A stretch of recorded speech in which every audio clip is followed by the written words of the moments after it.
Control the center, and you can control the game.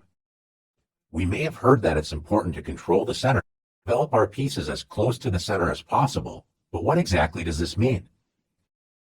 The center squares are e4, d4, d5, and e5. A popular as well as strong opening move for white is to play e4.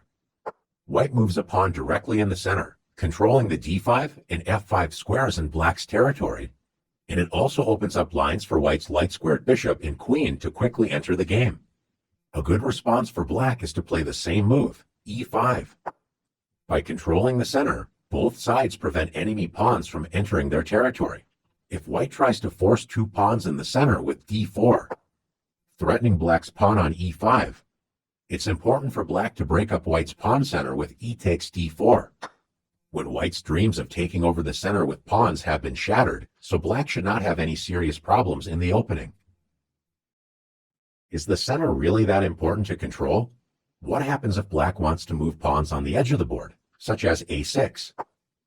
Pawn moves are important when they can control key squares, especially in the center, and when they open up lines for pieces to enter the game. This move does not control an important central square, and it only allows the rook to move to a7, not exactly improving black's position. Since black does not want to control the important center, don't be shy. Let's take the center for ourselves with d4. White's pawn duo control key squares in black's camp, c5, d5, e5, and f5, making it difficult for black to activate pieces on these squares.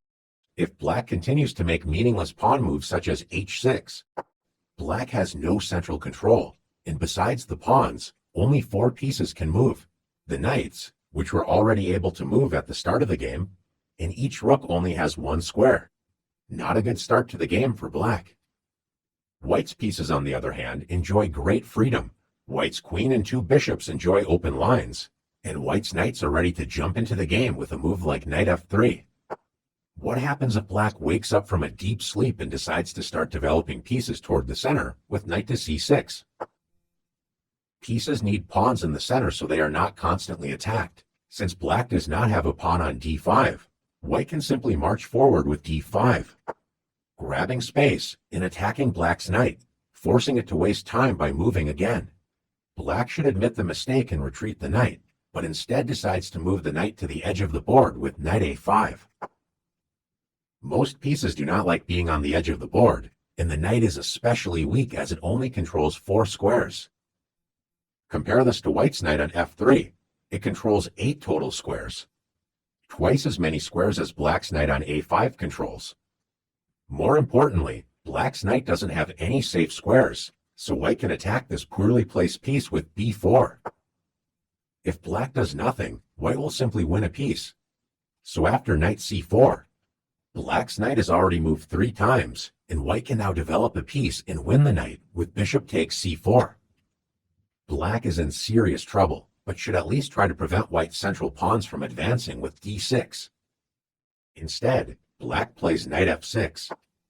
Knights love to be close to the center of the board, but you have to prevent enemy pawns from attacking them. Since black has not controlled the center with pawns, how can white gain space and attack black's knight? That's right, once again by advancing a center pawn with e5. Black should once again retreat the knight, admitting another mistake, but decides to lunge forward with knight g4. Notice most of black's escape squares are controlled by pawns.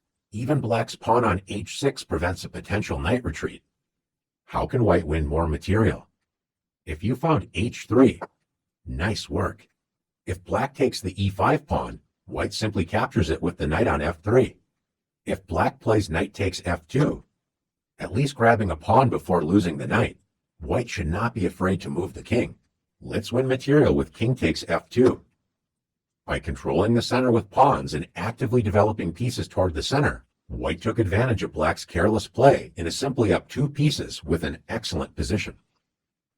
Now it's time to practice taking over the center in the challenges.